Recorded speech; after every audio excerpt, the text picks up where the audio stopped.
Welcome to the Pacific Zen Luminary series. It's our great pleasure to have Mark Epstein, MD, here. Mark is a psychotherapist with a practice based in New York, and I want to also welcome Jon Tarrant and Allison Atwill and Joan Sutherland, who's author of Through a Forest of Every Color, which we reviewed about a year ago. She was kind enough to come on this series, and she is a PZI teacher emeritus.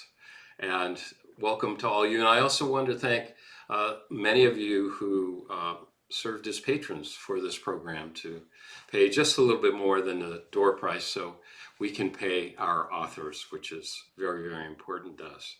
So Mark Epstein published about 2 years ago a book called The Zen of Therapy.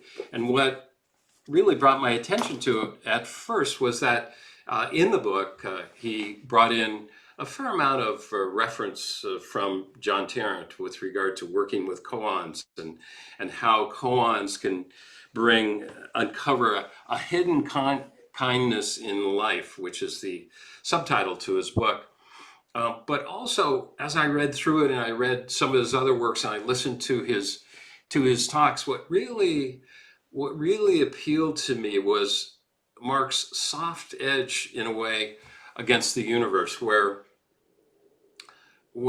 he was really trying to help people, I felt, and certainly help me, I felt, somehow be more receptive to the heart of the heart mind. You know, we say in Zen that there's a realization or awakening, and then there's integration of that awakening. I think more and more, at least for me, what I'm feeling is that integration is equally and in some ways greater than just the awakening experience itself. And I felt like this book, for me, some of Mark's other writings were very helpful in bringing that. So, Mark, you write that many people are drawn to contemplative practices as a mean of rising above or distancing themselves from their most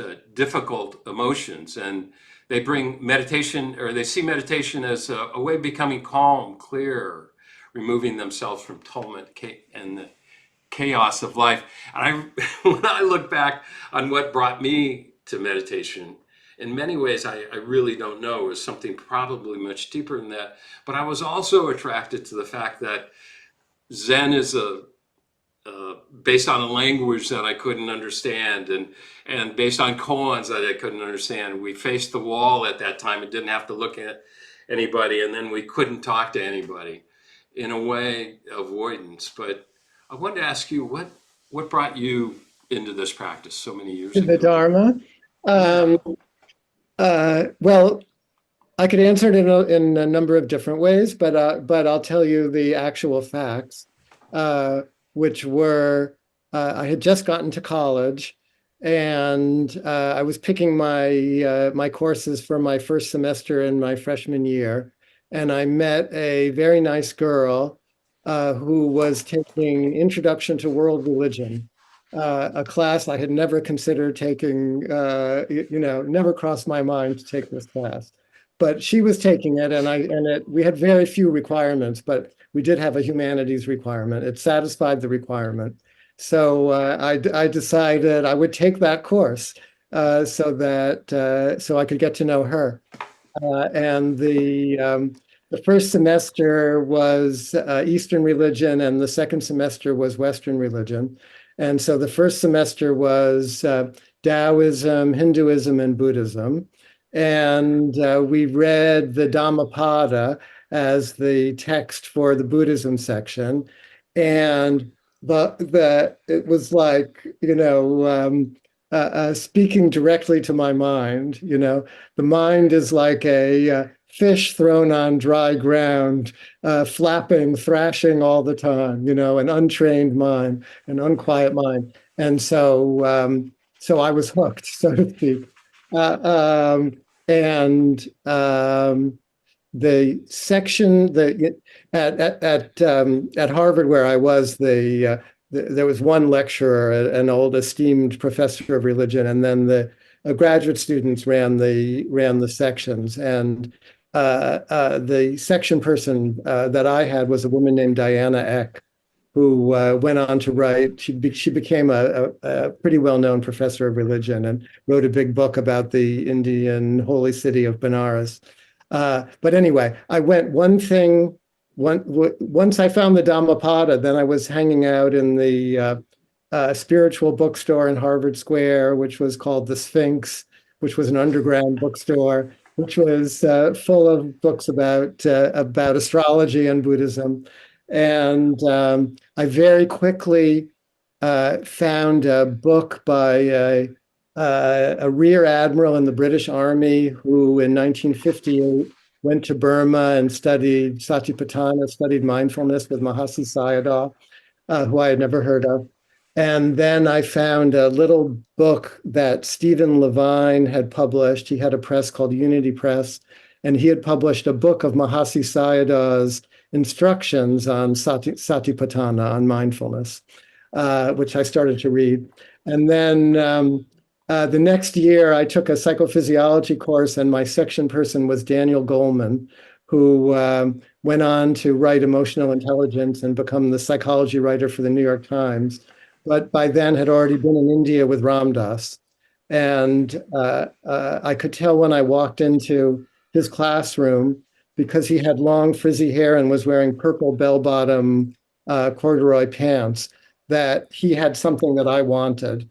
So I made friends with him and said, how can I get what you have? And he said, well, my friends are teaching at a summer camp in Boulder, Colorado this summer. You should go out there if you're really interested.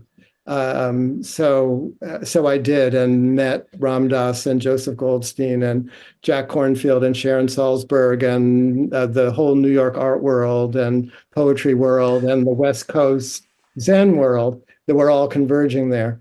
So that's a beginning answer to your question.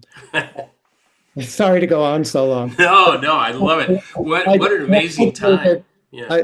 I gravitated to Joseph Goldstein and Jack Kornfield primarily, rather than Trungpa Rinpoche, who was, running the show.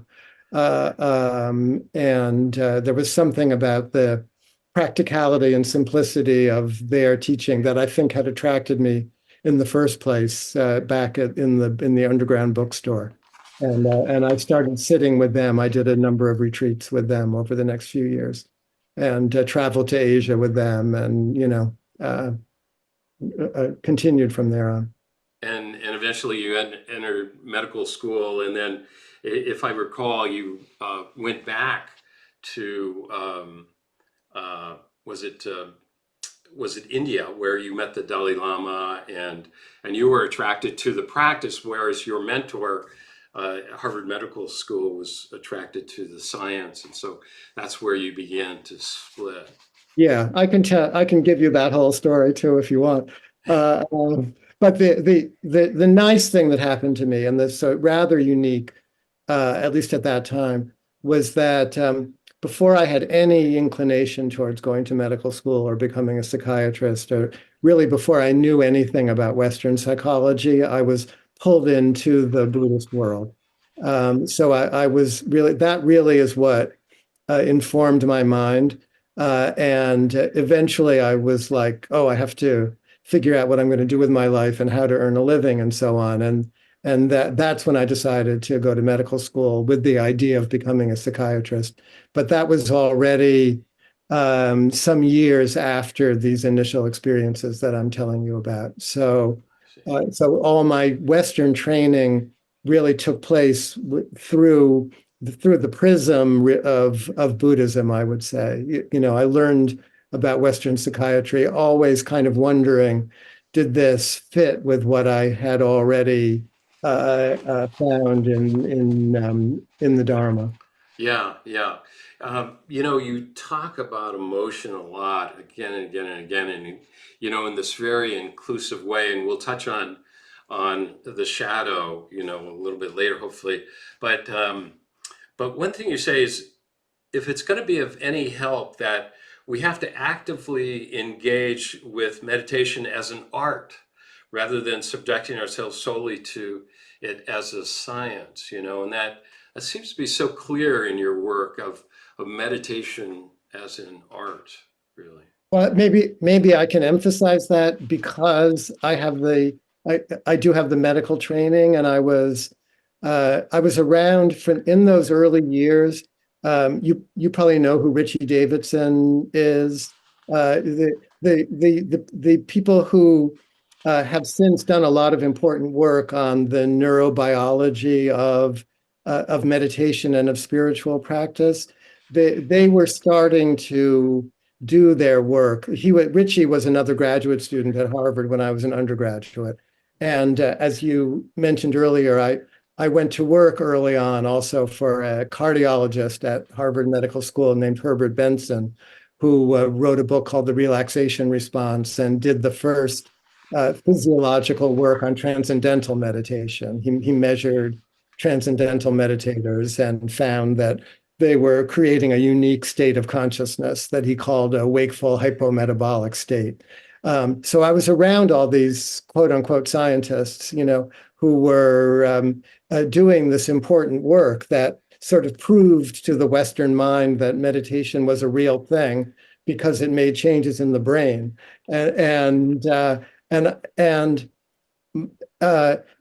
I was seeing all that coincidentally with my own experience in 2-week silent Vipassana retreats, where my internal experience, my subjective experience, was so profound to my untrained mind that the science of it was like, I don't need proof that it's changing something in my brain. Like I can feel what it's doing, and I'd like to be able to describe that, which is hard to find the right words for that. So seeing, and I think also being at Naropa with like Ginsberg and Gregory Corso, the poets and the dancers, and the recognition from that community that art was important, that artists were important, that meditation was an art as well as an inner science, and then becoming a therapist, which is another art that has been masquerading as a science for, since Freud's time. I felt it was that my voice was clearer when talking about it as an art, not that the people who did the work on the science didn't have something important to say too. Right. But I did Nice. begin this book with a description of a research project that I was engaged in with Herbert Benson when I was in medical school, which involved connecting with the Dalai Lama after Dr. Benson read Alexandra David Neal's famous book, Magic and Mystery in Ancient Tibet.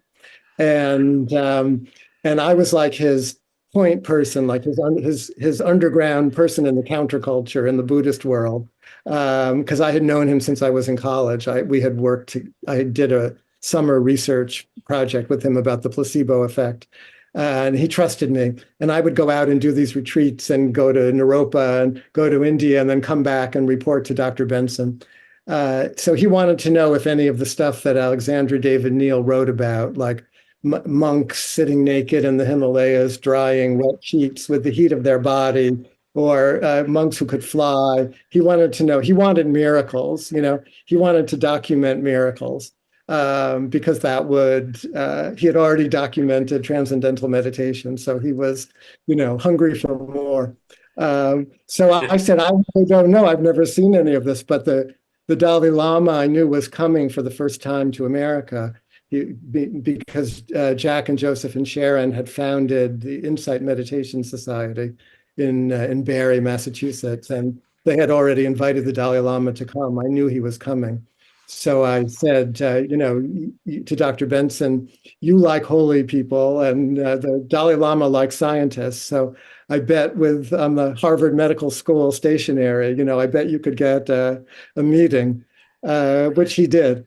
And he asked the Dalai Lama if any of these miracles were still around. And the Dalai Lama at first was like, "Oh, we don't talk about that. It's not for public relations, it's not for PR. These are spiritual practices."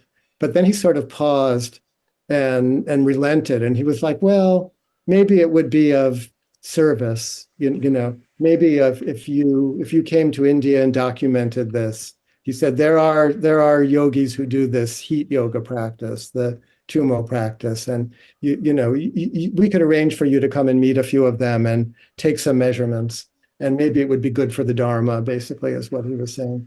So in my last year in medical school, we went with a team of investigators and rectal probes to measure the body temperature of the meditating monks, and we wrote an important paper documenting that yes, they could do something of this, and Yeah, yeah. was published in Nature. And we had a sort of fight. Dr. Benson and I had a sort of fight while we were there because I was more interested in the art of the practice, and he wanted me to be his laboratory assistant and keep quiet. So, I have a confession, Mark, to make. I never read anything about Vipassana until I've read your books. So I wanted to ask you, could you explain to we who are less schooled in Vipassana that about concentration and mindfulness, which you say are two of the main tenets of yeah. Vipassana? Sure. Well, if you've been a student of Zen for all these years, you don't really need to be schooled in Vipassana because you already know everything that they're talking about in Vipassana. All these Buddhist practices have the same roots. There's just different language to talk about it. What I always appreciated about the Theravada Buddhist world and the Vipassana teachers in particular was that they had a lot of good psychological language for describing what we do in meditation. So rather than, as you were saying, sitting and facing the wall and dealing with the koans, the beginning practices in Vipassana are very practical, very methodical, very like, here's what we do. And the way they teach, they say basically beginning meditation is of two types, concentration or one-pointedness, which would be, watching the breath or feeling the abdomen rising and falling. And when you notice your mind wandering, rather than judging it or staying with where the mind goes, you gently but firmly bring your attention back to the central object, which could be anything, but in Vipassana practice is usually the sensation of the breath. So that's one stream, and then or one limb. And then the other would be mindfulness, where instead of returning your mind over and over again to the central object, you allow the attention to go where the mind goes. So any aspect of the mental or physical experience, from the breath to physical sensations, to thoughts, to emotional experience, and to consciousness itself, you're able to direct that mindful awareness that we are developing first on the breath and the concentration practices. It can be deployed anywhere if there's sufficient samadhi, if there's sufficient ability to stay present with what they call bare attention or naked attention, the simple awareness of what's happening. So those are when you do a beginning Vipassana practice or a 10-day retreat or a 2-week retreat or something, usually you're toggling back and forth between the concentration practice and mindfulness practice. They're not really as distinct. When you're doing a concentration practice, you're really practicing mindfulness of the breath.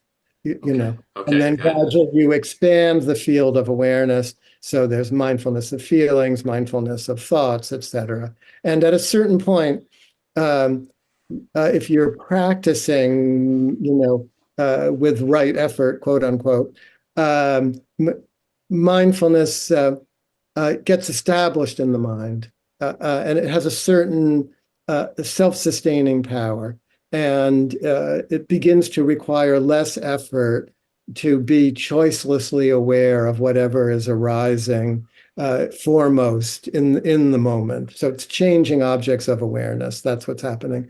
And supposedly, if you do it right, whatever that means, mindfulness matures into insight, which is why Vipassana is called insight meditation. So the point is not just to be mindful. The point is for insight to develop because of the mindfulness. And then the question is insight into what? What does that mean? But um, Yeah. Yeah. that's and you would know from Zen practice, the three marks of existence: impermanence, suffering, and non-self. Whatever we mean by that. Right. Right. I think in your books, your patron saint is D.W. Winnicott, Yes. because you come back to him again and again and again. Yeah. And it's really I, fabulous. I, As soon as I may I just say, as yeah. soon as I read about the good enough mother, I thought of my own mother who Yeah. raised. She had 6 kids in 8.5 years, and nothing was ever quite right at any one time, but it was good enough. So I just really love that term. Tell us about Winnicott and the good enough mother, and importantly, what is that for practice, right? 6 kids in 8 years. That's Eight and a like half. beyond. That's way beyond. Um, D.W. Winnicott. D.W. Winnicott was a pediatrician, British pediatrician and psychoanalyst, child psychoanalyst to start with, who practiced in London, mostly in the 40s and 50s. He went into the 60s and early 70s. Uh, he was unique in the psychoanalytic world because rather than just imagine what it might be like to be a child with parents and to have an unconscious and a psyche and an emotional life, he actually observed young children with their parents and talked to both the children and the parents. So, and he was a kind and I think gentle and very smart therapist and a great writer who was working in a time when, again, the medicalization of motherhood was on the rise, or maybe was dominant. So he was a big spokesperson for mothers figuring out for themselves what the baby needed rather than listening to the advice of the doctors. So he was a proponent of breastfeeding when that was out of fashion. He gave lots of like radio talks and he's sort of like his talks are like the Dhammapada, which were talks of the Buddha to lay people. Winnicott's lectures were like lectures from the child psychoanalyst to lay people, about you can figure this out. The ordinary devoted mother, is good enough. That the mind of the mother is compassion.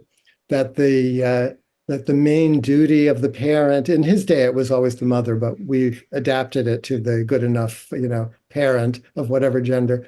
But that the main duty of the parent of the young child is to survive the child's anger, not by retaliating and not by abandoning, but by staying present as best as one can. That's the good enough, as best as one can. He talked about the inevitable failures of parents, but that the good enough parent comes back even after failure, even after rupture, there's repair. That's all Winnicott's language.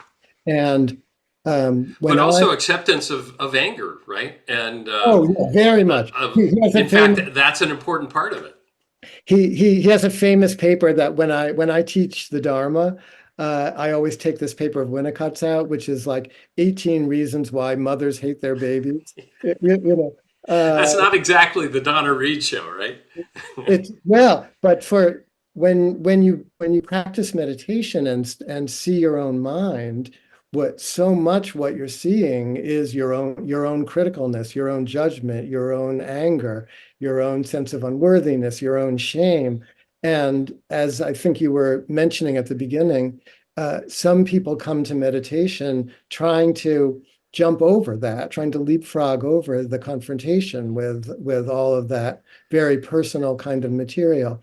So when I came to Winnicott, I thought, oh, this is the perfect paradigm for talking about meditation, because in some way, I think what we're doing when we're meditating is, in a way, not to overdo the comparison, but in a way we're mothering our own minds. We're learning how to deploy that kind of attention that Winnicott was saying was natural to the good enough parent. We're learning how to do that for our own unruly, chaotic, self-referential,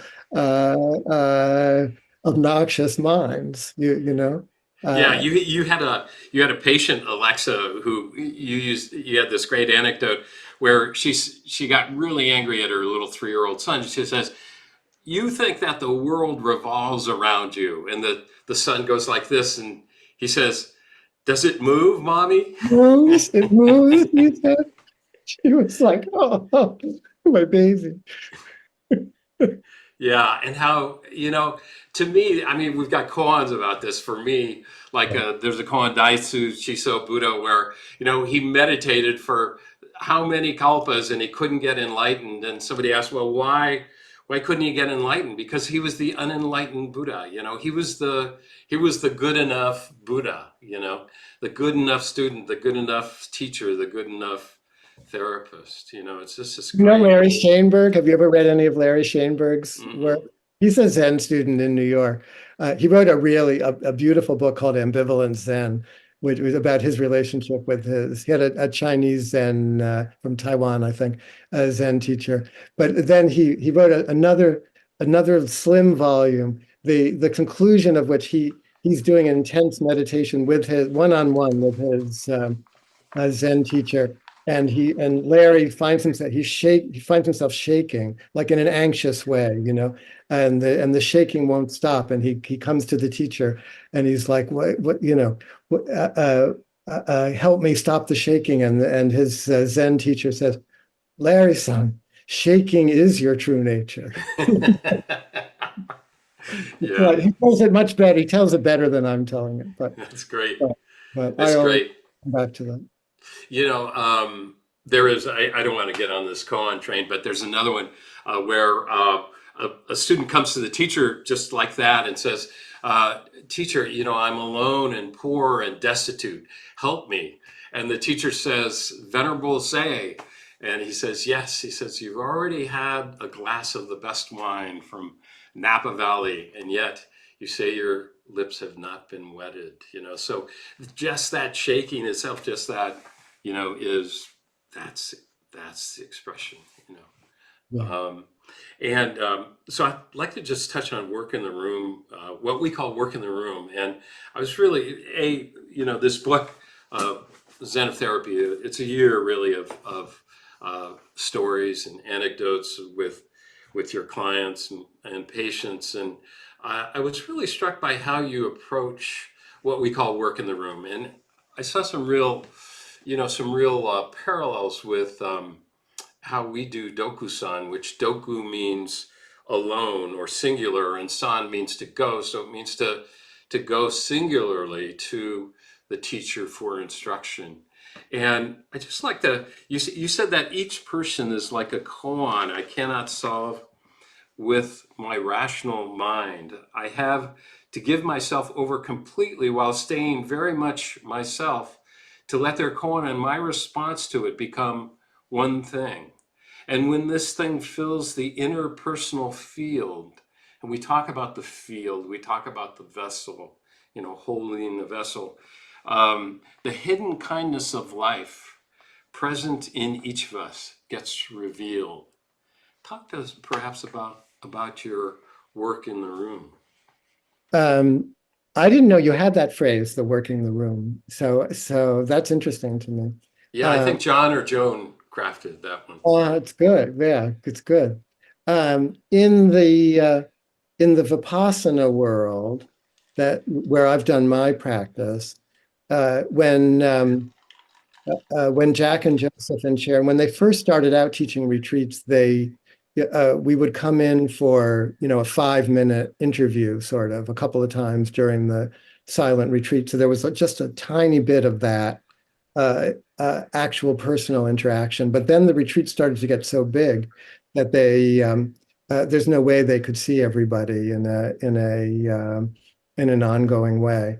So I think that the one-on-one relationship aspect that I think so many people are seeking when they come to a great Dharma teacher, that people are also seeking something similar when they're coming to a psychotherapist. But the psychotherapy world is set up much more to work with that energy. And all the talk in the psychoanalytic world about transference, the way that people tend to lay their earlier unresolved intimate relationship material on a teacher or on a therapist or on a partner. It's not unique to psychotherapy. And I think there's a lot of it in the Dharma communities, actually, that goes unexamined. But therapists in particular are schooled in how to work with that. But one of the things I think that I ended up bringing from my Dharma experience was that everything's not transference. That there's a lot of transference, and we want to sort of part the waters, to allow something more basic to emerge that wants to emerge. And one of the stories that I started out the book with, that's kind of a central element, I think, in a lot of my writing, came from an encounter that I had once with Ram Dass, who was another important figure in my life. When I once went to visit him in Tiburon in California, not long after he had a very debilitating stroke. I think I was in my early 40s and he must have been in his early 60s. And I hadn't seen him in maybe 15 years or so. I'd gone to medical school and become a psychiatrist. And he always teased me a little bit. And I think always saw me as being 20 years old, which is how old I was when he first met me. And he was like, "Oh, so you're a Buddhist shrink now? You're the Buddhist shrink?" And I was like, I guess so. And he said, and he'd had a stroke. He couldn't talk very well. His speech came back a lot, but it hadn't yet. So very, very slowly, he said the following. He said, "Do you see them as already free? Do you see them, my patients, as already free?" And I didn't quite know what he was saying at first. And then it was like, "Oh, do I see them as already free? I think I might. I think actually I do." And so that I think that faith or that intuition, whatever you want to call that, I think in some way I'm bringing that to a lot of the sessions in the room, so that no matter what kind of suffering someone is telling to me, which is real. It's not that it's not real, but that I'm looking for that place in them, that even if I'm not so sure that I'm already free, but for the moment when I'm with them, I can believe it. So I'm looking for that, the resonance of that. And I think that in that passage that you were just reading, I think that's what I'm trying to describe. You know. Yeah, yeah. Well, you had a client or a patient named Jack who just a really traumatic story. And you mentioned this in your book, The Trauma of Everyday Life, I think. And uh, his both of his parents had lost all of their even their children and their former partners in the Holocaust. And as a child, as a young child, he was now a 60-year-old.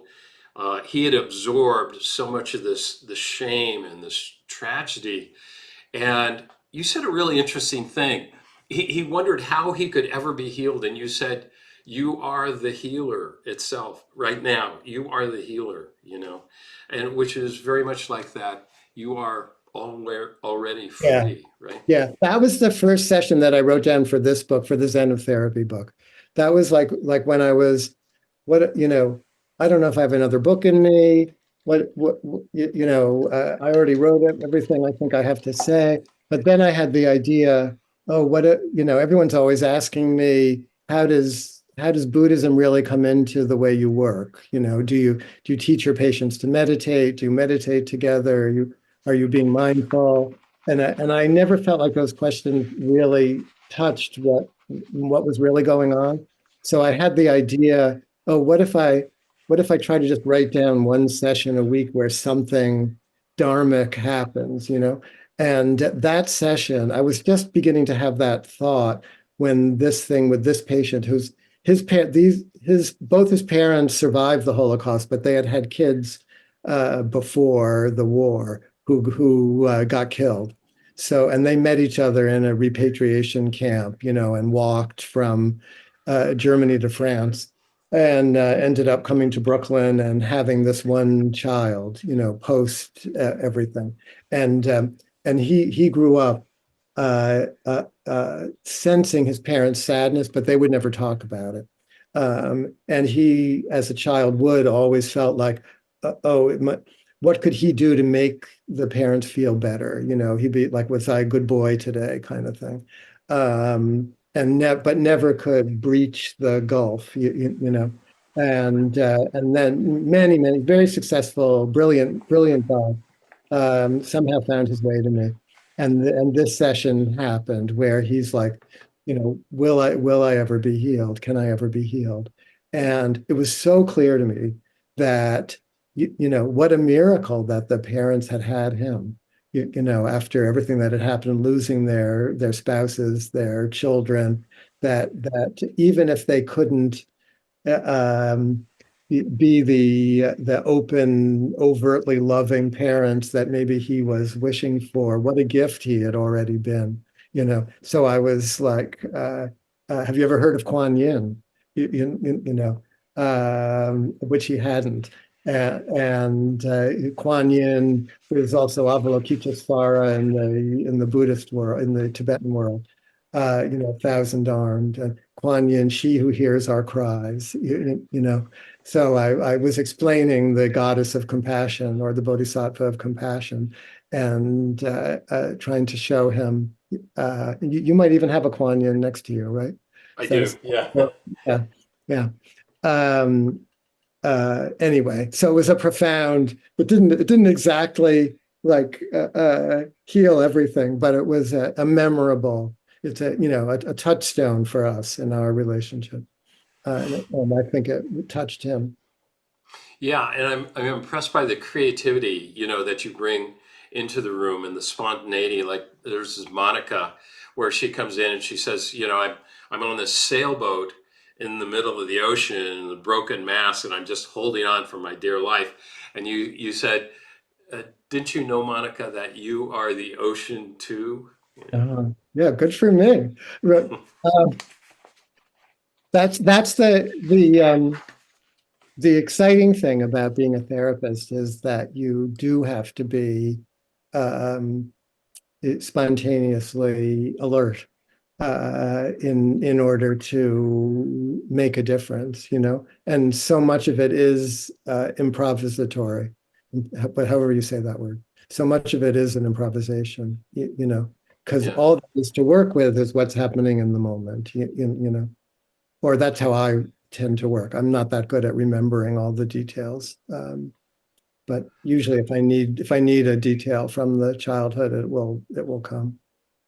Another client student story that I just really loved in your book was there was a Mexican American woman who raised her hand and made a comment. Could you tell us about that session, perhaps, where you were everybody had their phones on during meditation, and it was just really touching Oh, story. I'm Yeah, glad you remembered that. Um, Back in the day when cell phones were new, and I was teaching at Tibet House in New York City. I think with Bob Thurman and with Sharon Salzberg. I think it was the three of us were teaching.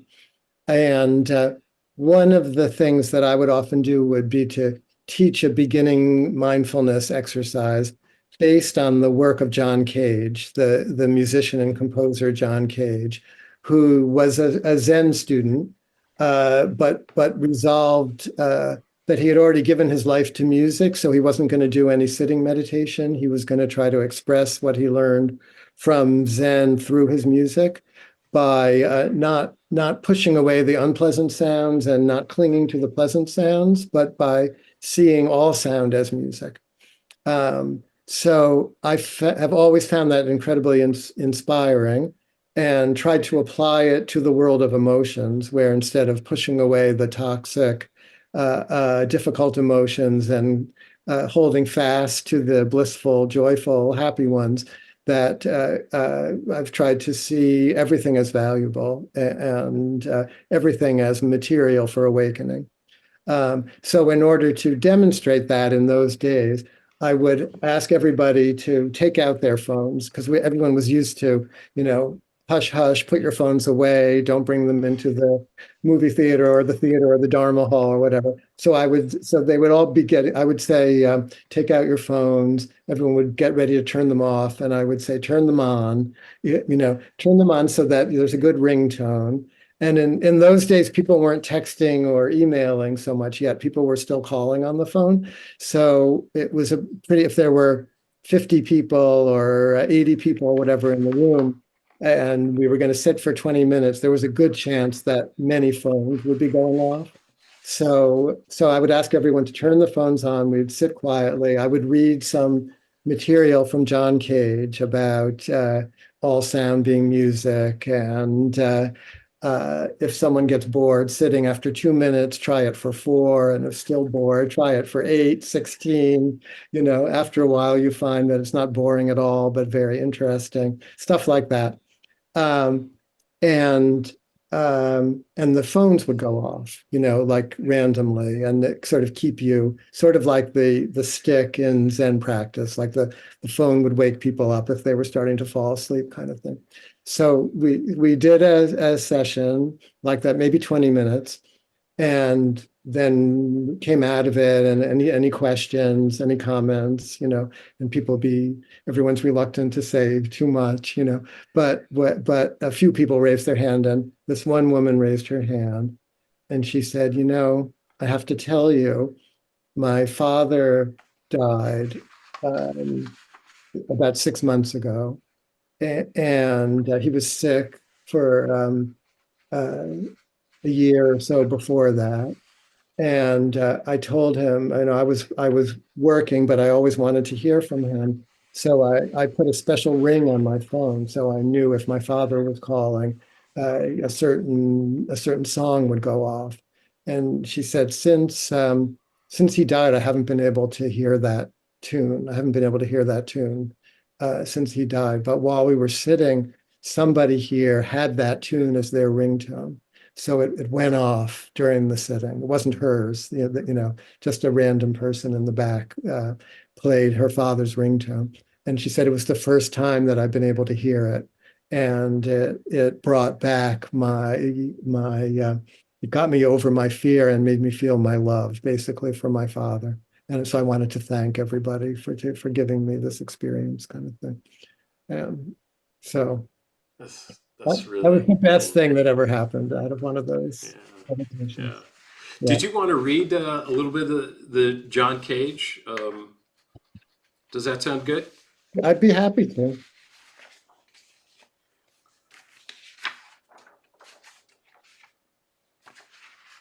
Uh, from page 224 Yeah.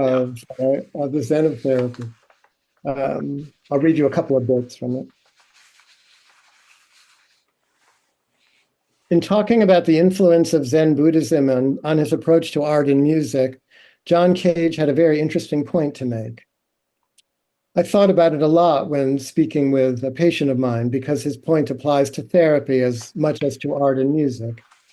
Cage spoke candidly about how confused he was when he was a young man, both in his personal life and in his work. I don't know whether my patient's level of pain and distress was approaching his, but he was clearly not happy. Through the study of Buddhism, though, he became less confused, changing his approach to work and to himself. And then I'm quoting Cage. This is from one of Cage's writings. I saw art, said Cage, not as something that consisted of a communication from an artist to an audience, but rather as an activity of sounds in which the artist found a way to let the sounds be themselves. And in their being themselves, to open the minds of the people who made them or listened to them to other possibilities than they had previously considered, to widen their experience, particularly to undermine the making of value judgments. I think, and now this is me writing or speaking, I think it was this last phrase about undermining the making of value judgments that seemed so relevant at the time. Let me see. Cage was often asked whether his revolutionary approach devalued the training of the virtuoso musician. If everyone is a musician, if every noise is musical, what about the whole tradition of acclaimed musical composition? This question could obviously apply to therapy as well. If therapy works best as a koan, is a therapist trained in classical analysis of any use? But Cage had an answer for that too. And this is Cage again. It doesn't make the virtuoso not a musician. He remains a musician as he has been, but the other untrained people can become musicians also. I think it comes about through placing the center everywhere, in all the people, whether they're composing or listening, and furthermore, placing the center in the sounds themselves. So there is then an interpenetration of unlimited centers. This is a fundamental of Buddhism. So that an interpenetration of unlimited centers, like I don't even know what that means, but it goes. There's something about the being in the room thing, you know, like it's not the therapist giving the answer, making the judgment, having the insight. It's the field in which we both are, in which there's the possibility of an interpenetration of unlimited centers. You know, that I think that's what was moving about that for me. Yeah. Yeah. Yeah. You know, I don't. You're Freudian. I mean, you right? I I mean, tend to, largely you quote Freud a lot, yeah, and it's interesting because uh, I've never read actually before your books any books on psychology since Psych 101, many years ago. And I really love the way you handle it, but you don't use the word shadow, but you bring the subject, the shadow being, I guess, mostly a Jungian term, but you bring this subject up even from the very beginning where we're talking about you're not, you can't deny, you can't try to escape, all that which is painful, right? yeah, And you write, there is much to be learned from the lords of the underworld and the uncrowned and exiled kings of the unconscious. I love that. I love that line. Can you talk to us a little bit about incorporating that shadow, into practice, into, yeah. Well, yeah. that language that you just quoted was from a poem. It was inspired by a poem, and actually quoting some of a poem that D.H. Lawrence wrote called The Snake, which I used at the beginning of the book, which is about the shadow. And the poem is a long description of Lawrence and Cicely going into his backyard, into the garden, and seeing a snake coming down over the stone wall. And he feels he's like, oh my God, he's like beholding the snake, in a mindful, meditative way. He's like, um, amazed by the snake. But then something comes over him, and he's like, "Oh my God, it's a snake! But I better squash him, hit him with a log." Which he attempts to do, and the snake slithers away, and then Lawrence is taken aback by his own shadow, by the destructive thing, that the fear, basically, and he's equating the snake with the unconscious, and that impulse to, clobber that which we find in ourselves, that is, the uncrowned king of the underworld, sort of thing. But so. I didn't know the poem. A patient of mine, when I was just beginning to write the book, spontaneously brought up the poem, started quoting the poem to me, and turned me on to it. And so that just seemed like the perfect metaphor for so much of what I'm trying to talk about as a therapist, that from that Cagean perspective, that everything is grist for the mill. Everything is fertilizer for the awakened mind, and Buddhism uses that, the lotus growing in the mud kind of thing. Like, we know that, but when it comes to our own personal stuff, it can be hard without the encouragement of a good teacher or a good friend or a good therapist or a good partner, to face those aspects of ourselves that we're most ashamed of. And that's, I think, what Jung always meant by the shadow side. But Yeah, but yeah. I just want in talking about Freud. I was in London last year, a couple of months ago, and went to the Freud Museum in London, which is the house that when Princess Marie Bonaparte helped to get Freud out of Vienna when the Nazis came just at the last minute, and Freud and his daughter Anna moved to London, to a house in the suburbs of London. And he only lived a couple more years, but his daughter lived there for the rest of her life, and now it's a museum. And they have all of his couch and all of his books and all of his artifacts and so on. But and it's a museum. They did a show last year called Freud in China, because and they asked me to come and talk about Freud and Buddhism, which is how I know this. But towards the end of his life, the last couple of years of his life, Freud was always known for collecting Egyptian antiquities, because he saw, Egypt was big in those years, and he saw the digging up of the Egyptian artifacts as metaphor for the digging through the unconscious, that these things have lasted for centuries, but they're still there down in the deep. But towards the end of his life, he started collecting Chinese and Indian Buddhist and Taoist statues. And the curator of the museum told me that Freud's housekeeper said that every morning when he would come in to sit at his desk, next to his desk, he had a Taoist a wisdom figure, those bald Chinese, sitting on the floor next to his desk, and he would rub the head of the Taoist figure before sitting down at his desk to work. So I just wanted to say, Freud's not all bad. Such a great story.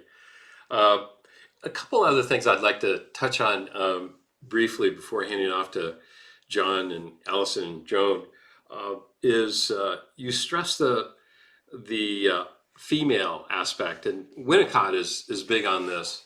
I had a question. We hear about your father a lot. You talk about your father, who was also a doctor, I think a Harvard doctor in Boston, and your relationship with him. We don't hear of your mother in your writing Oh, much. no, that's not true. Is that okay?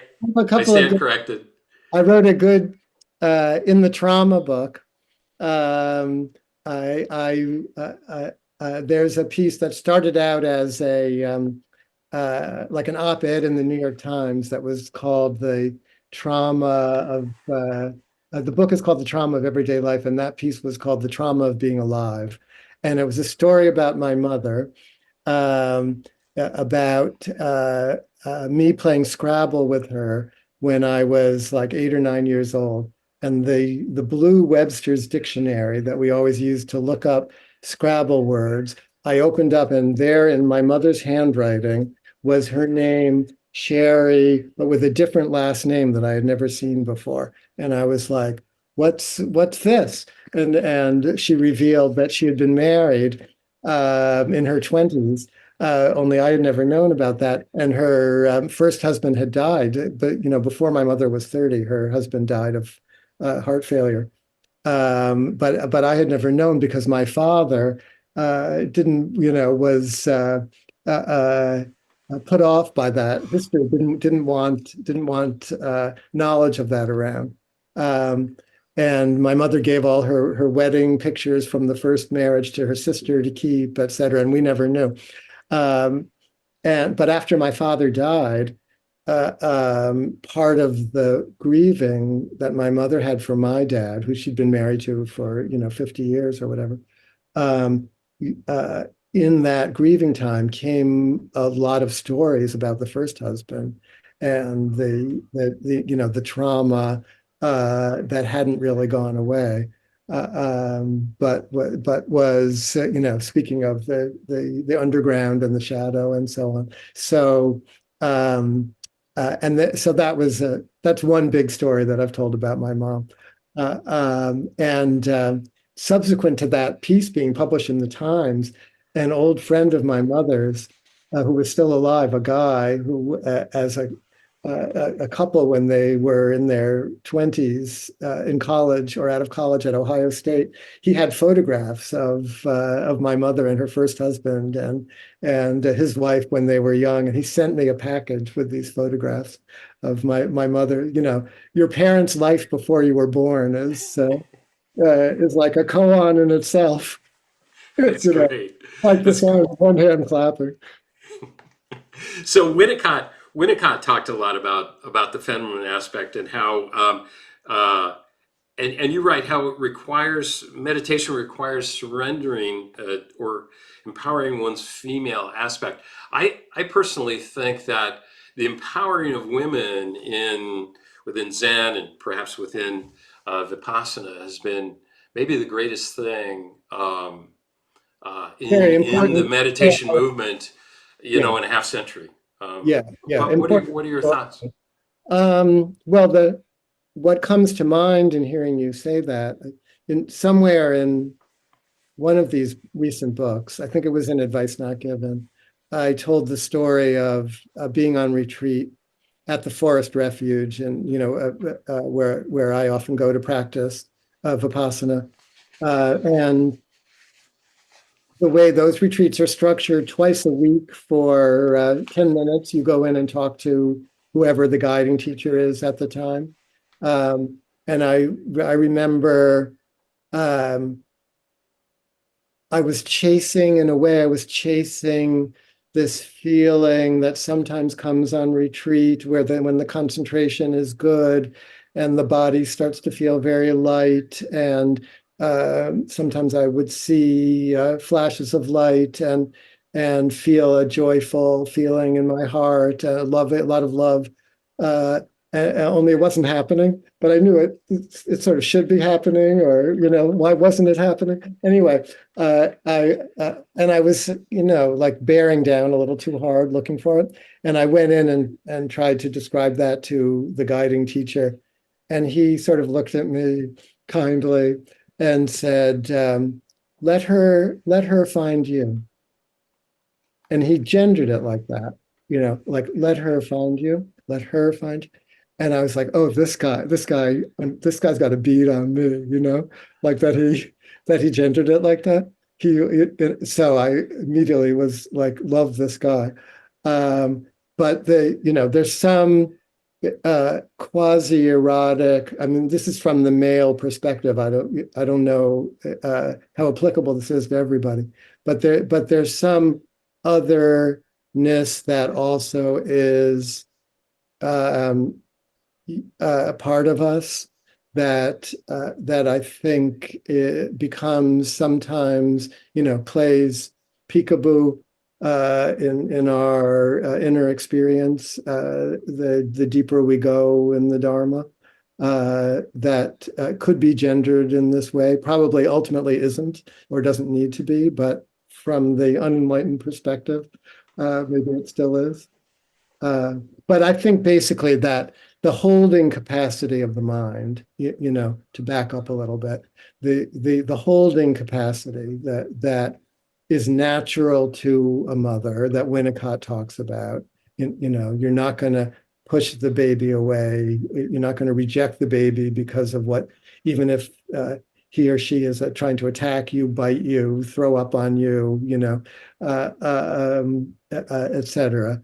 The holding is big enough, and that's a quality that in the mammalian development over the millennia that women have evolved, I think, particularly.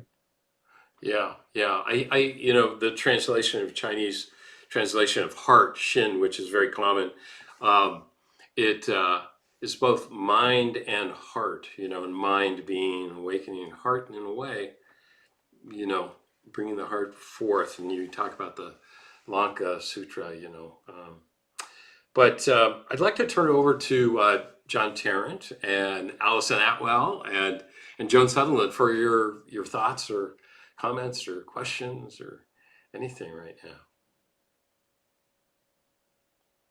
Any of you, Joan or Allison or Joan, do you want to launch into anything? That's such rich material. It's like the whole field of the Dharma and the psyche. It's great. Yeah.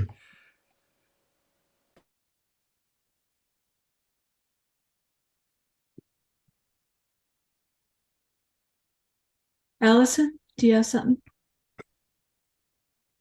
I always have endless things to say.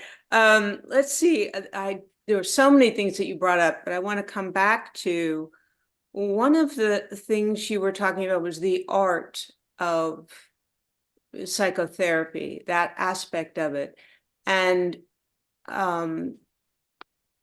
that the quality of it being outside of anything yet known. It's still in the dark, and you can't even reach for it because you don't know what you'd be reaching for.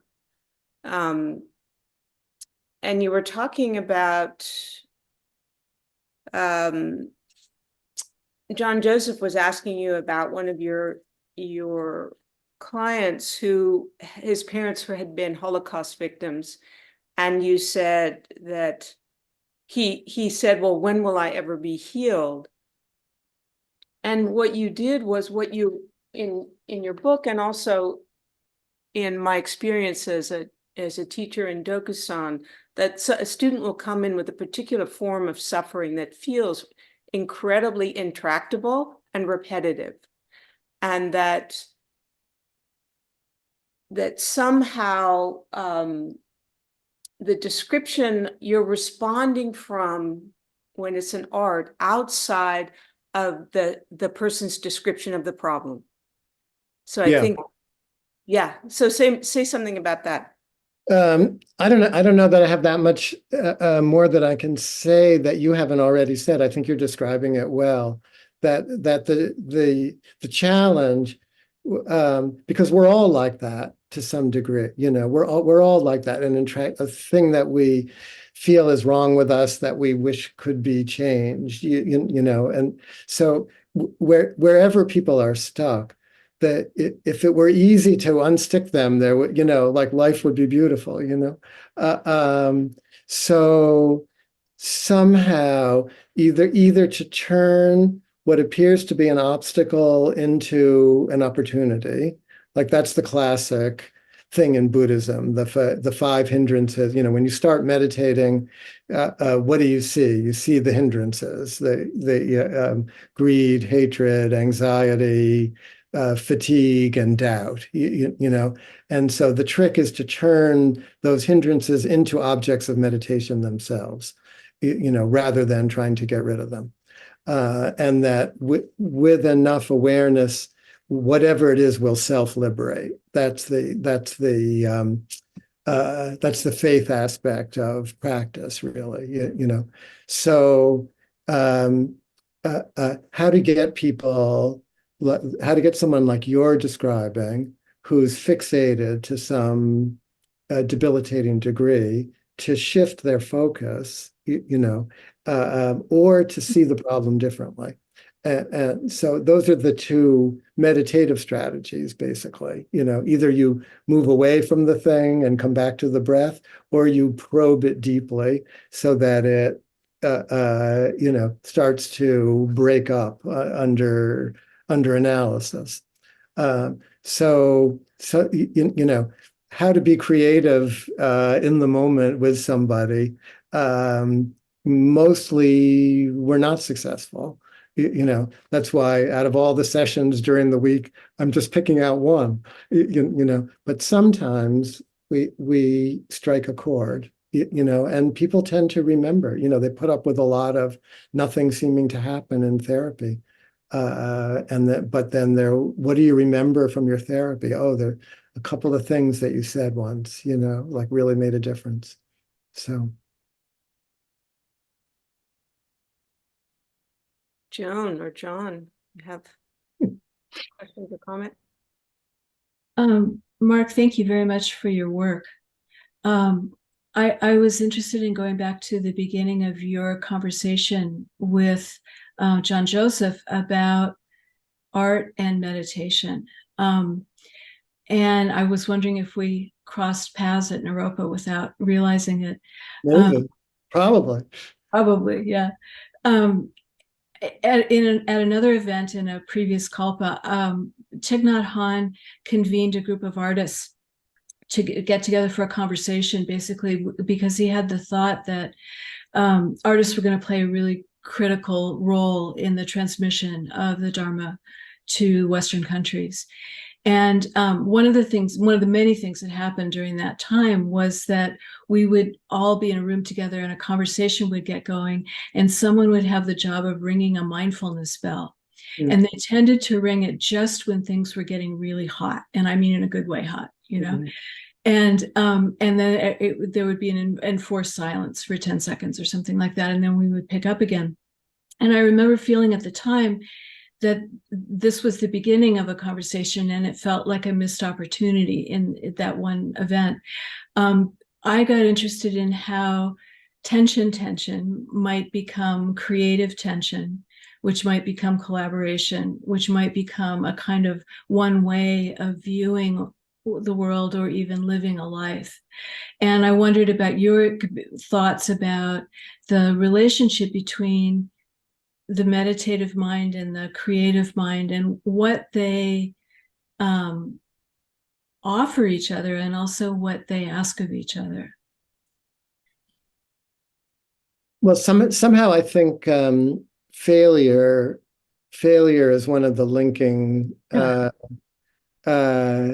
experiences in creative life and meditative life. Because I only know from writing, which is as close as I've come to a creative activity if we don't count psychotherapy. I guess I should count psychotherapy as an art also. But from working with a lot of artists also, the willingness to stay at it, even though nothing seems to be happening, or that it's not working.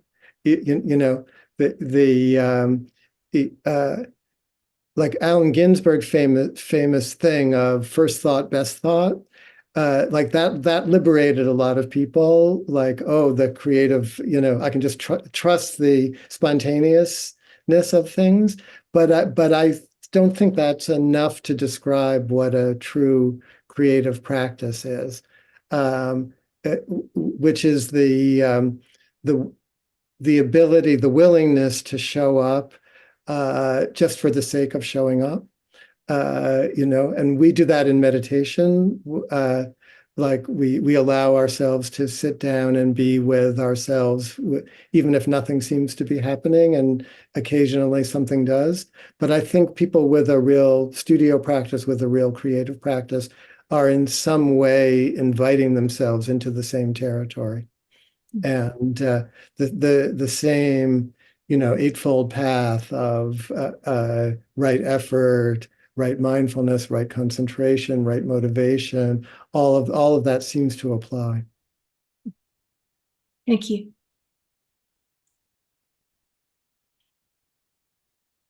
I just wanted to say to John, while I have the chance, like, what a difference your book made to me.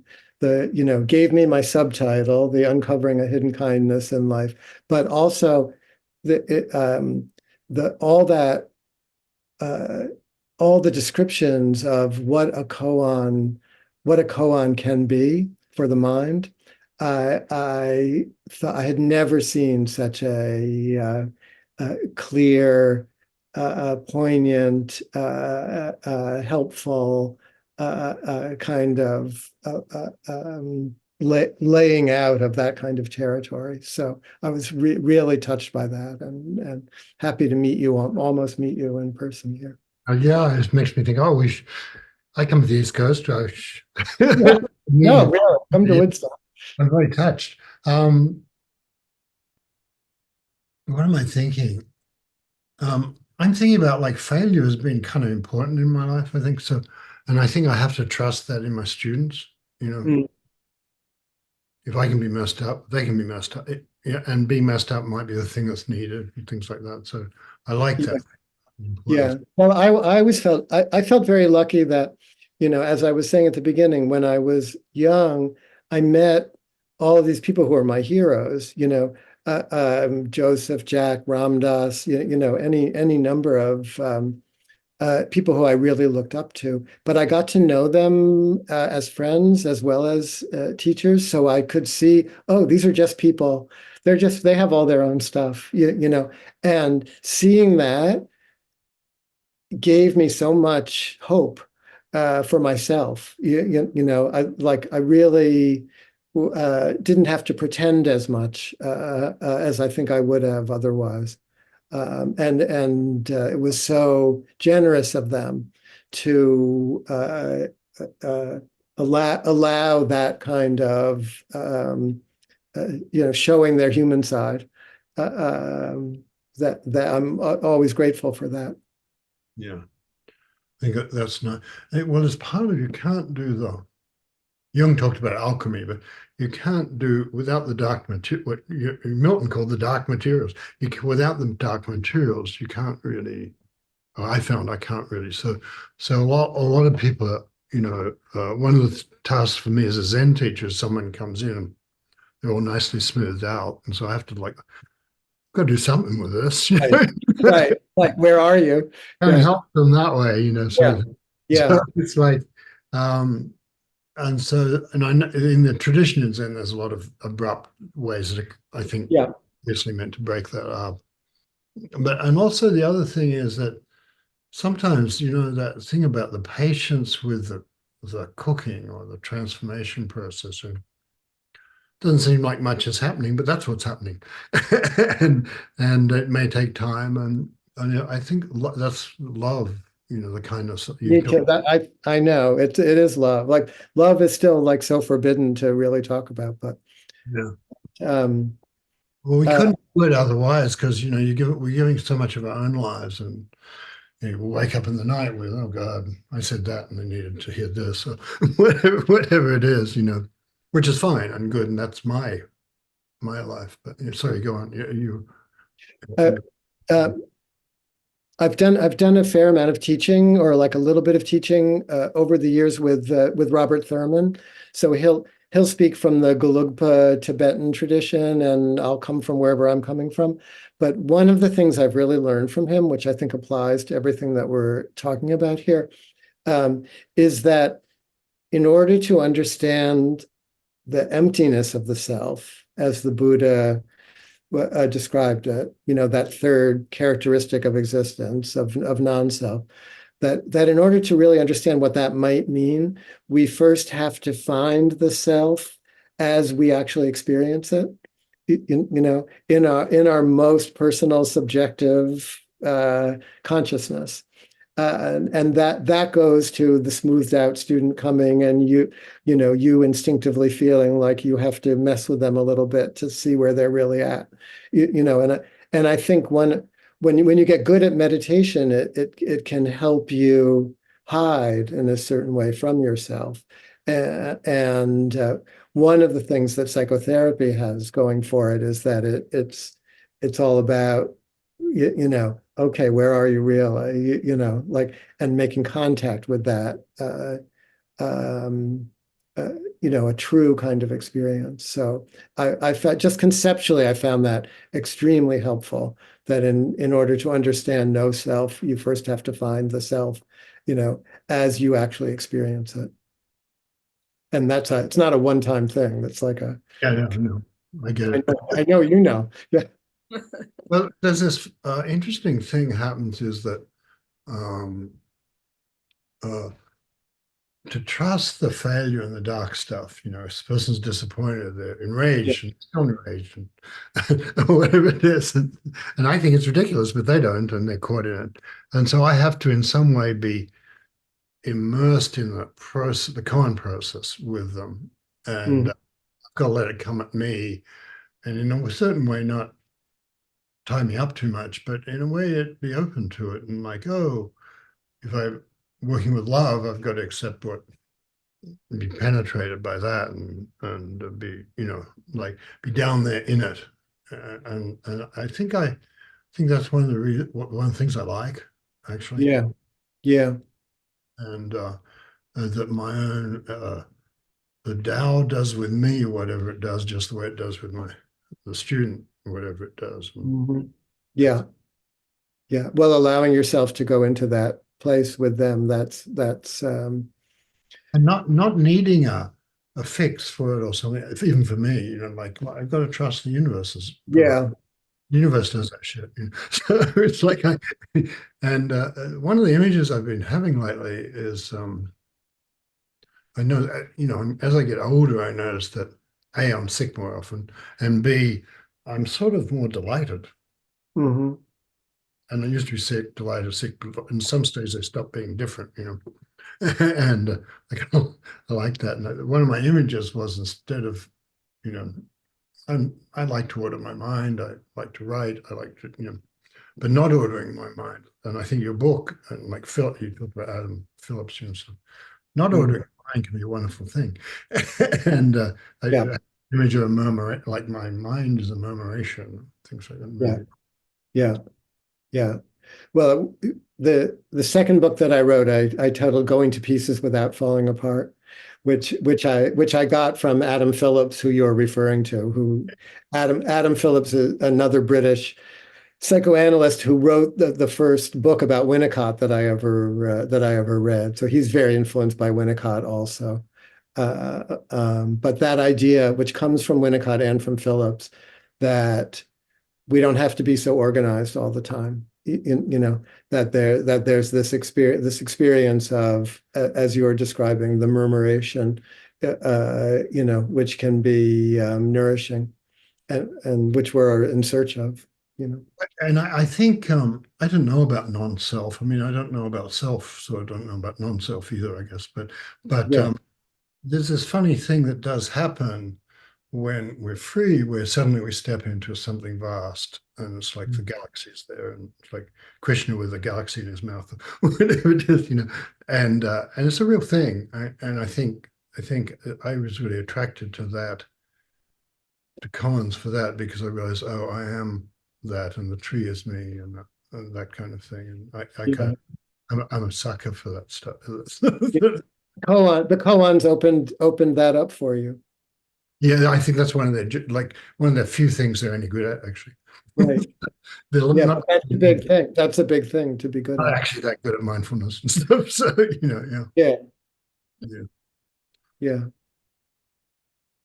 yeah. Well, I feel like I feel grateful for you. I Oh, thank you. came out to California to talk to and it was really touching. And I hope we'll continue the conversations. Yeah, me too. Thanks a lot. And also, thank you, Jon Joseph, and everyone. Joan Sutherland's one of my old friends and family and stuff, and she helped design a lot of the Pacific Zen has been a huge design project for Mm. like 30 years now, and where we've been trying to bring koans in a way that people can have them available to them rather than Japanese, which is fine. And Japanese is good, but I'm not, sort of thing. Right. And so it's nice to have Joni here and Allison is part of that current, transformation project, and John too. So it's nice. Yeah. Well, thanks for letting me be part of it. Yeah, thank you. Yeah. Thank you. I'd like to just end with, if I might, you visited Ram Dass in Maui, and this was just shortly before he died, and you were a little reluctant to go there, and you went out swimming in the ocean with them, and then you went to a restaurant. May I read the paragraph that you wrote about Yeah, that? sure. Yeah, I love it. The ocean and the restaurant, the soul and the innocence and experience, relatedness and separateness.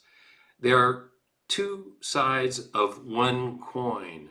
All these beings has once been my mother, and they were all my children. And now here we are, and now here we all were having lunch together, a pot of souls in an endless stream of family get-togethers. So, a pot of souls in an endless stream of family get-togethers. I love that, and I feel like we're part of your family and you're part of ours. Yeah.